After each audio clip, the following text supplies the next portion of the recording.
Okay, so you're gonna start stealthing. You've got a party full of loud bards and you wanna get the sneaky surprise big arrow damage instant ragdoll sneak attack. So you tell your DM, I wanna stealth. And he's like, And you're wondering how this mechanic even works, and people have eyeballs and passive perception and they can very clearly see your body right there with a bow. This isn't Skyrim. You fire anyways. Must be my imagination. Okay, players and DMs, I'm gonna show you how this whole thing works, because it can be pretty confusing, especially with all the abilities and terminologies in this game. But, while I have your attention, perhaps stick around for a little while and listen to our sponsor, World Anvil.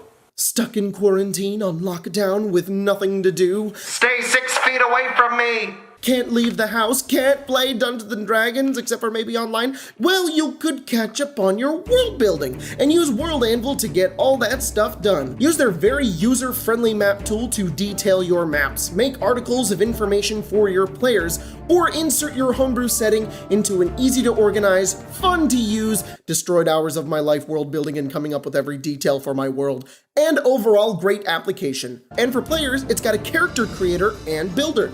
DMs can then take those characters and put them into their worlds and can share notes and maps together. It's a perfect tool to use in your online games. Get started today with World Anvil and use my code XP2Level3 with a 10% off a subscription, link down below. Okay, so you may be thinking, stealthing is easy. All you need to do is roll stealth and beat the passive perception.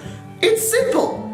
It's not that simple. You see, there's different official titles for stealthing. To be perfectly clear, you can hide as an action, and when you hide, you make a dexterity stealth check. Now, hiding has its own little blurb in the player's handbook that simply states, at the DM's discretion may a player hide and make a stealth check against the searcher's perception check or passive perception. Passive perception being 10 plus your perception skill.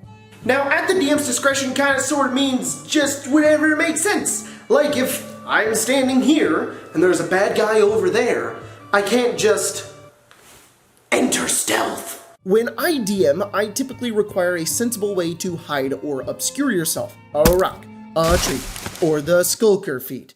What is a skulker feat? Well, it does a couple of things. It's a feat that you can take at one of those levels. You can try to hide when you are lightly obscured from a creature from which you are hiding, when you are hidden from a creature and miss it with a ranged weapon attack, making the attack doesn't reveal your position. We'll get to that later. And dim light doesn't impose disadvantage on your perception checks relying on sight. We're going to focus on that first ability. You can try to hide when you are lightly obscured from the creature from which you are hiding. This entails that you can typically not hide if you are lightly obscured. In a lightly obscured area, such as dim light, patchy fog, or moderate foliage, creatures have disadvantage on perception checks relying on sight. Now, normally, I would say anyone could hide in those conditions, as it is the DM's discretion. However, if we're gonna take a very literal, hardcore, rules as written view on this, you technically can't hide if you're lightly obscured. You would need to be, by all technicality, heavily obscured. Heavily obscured is in a fog cloud, pure darkness, etc. Or with cover. Cover is a whole mechanic that can increase your armor class when you stand in front of something. Cover doesn't obscure you, and being obscured doesn't give you cover. There's a lot of terms being thrown around right now, and this can be really confusing, but basically there are two ways that you can go about this, and the book says, and shrugs at whichever one it can be. There's no literal definition, and it doesn't say either one, except for a feat that specifies you can now stealth in lightly obscured areas, meaning that obscuring is what you need in order to stealth. Either way, being obscured and cover both block vision, which is what you need to do to hide. Fun fact, creatures with dark vision see darkness as dim light, effectively making everything heavily obscured to lightly obscured, meaning that normally a creature wouldn't be able to hide plainly from a creature with dark vision, but someone with the skulker feat could. So anyways, you're in combat. You run behind a wall and hide. Your stealth beats the passive perception of that other guy. You now gain advantage on your attack so long as you don't move. Then, as soon as you attack, whether you hit or miss, that dude now knows you're there and is aware of your presence. Meaning, in order to successfully hide again, you need to move to a new hiding spot, which, to me, is really nonsensical. Popping out here, then clearly running to a new cover spot to hide and having the enemy go, guess he's gone, is weird and dumb. But I guess there's ways to explain it like, oh, well, he was distracted and didn't keep track of where he moved because he was busy doing this other thing.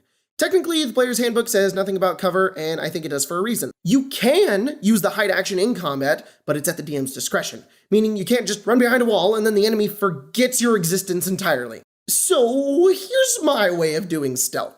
Since my players really like to run behind walls and stealth and don't think it makes sense when an enemy just knows you're there, I give them the best of both. Enemies never forget where characters are, they just can't see you. So if you beat that stealth check, you're not hiding, you're acting unpredictably. The enemy will still know you're there and may try to find you, in which if he looks around the wall, he's gonna see you. If you're plainly in vision of the creature, it's going to be able to see you, obviously. However, you still get advantage on your attack roll so long as he never finds you. That's basically stealth in combat. Stealth can also be used in travel and right before combat. Group stealth can be acquired over long periods of travel as long as the group moves at a slow pace. And if you and your group stealth against a group of goblins passive perception, you can get a surprise round where everyone who successfully stealth gets a free round of combat where only they act. So what did we learn today? That stealth mechanics are weird and they probably shouldn't be used that much in combat because combat is a fight and you can't just disappear unless you cast a spell like invisibility or you teleport or something along the lines like that. And that's basically stealth mechanics. Wait a minute, I'm not Logan. Once again, it's always DM's discretion. You can do it however the heck you want. Just stop ruling your stealth mechanics like Skyrim. It doesn't make any sense. Also, big shout out to the patrons. We just uploaded another homebrew pack. If you want some homebrew stuff, go check out the Patreon.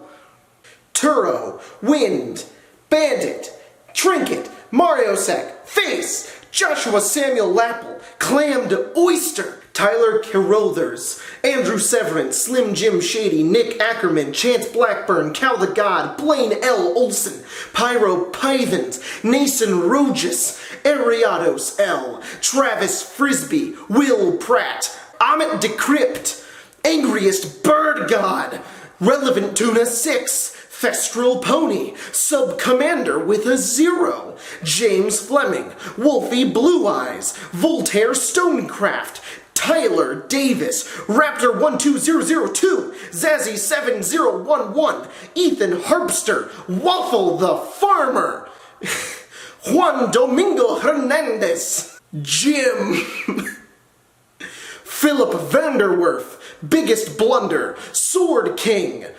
Thanks, guys, for the patronage.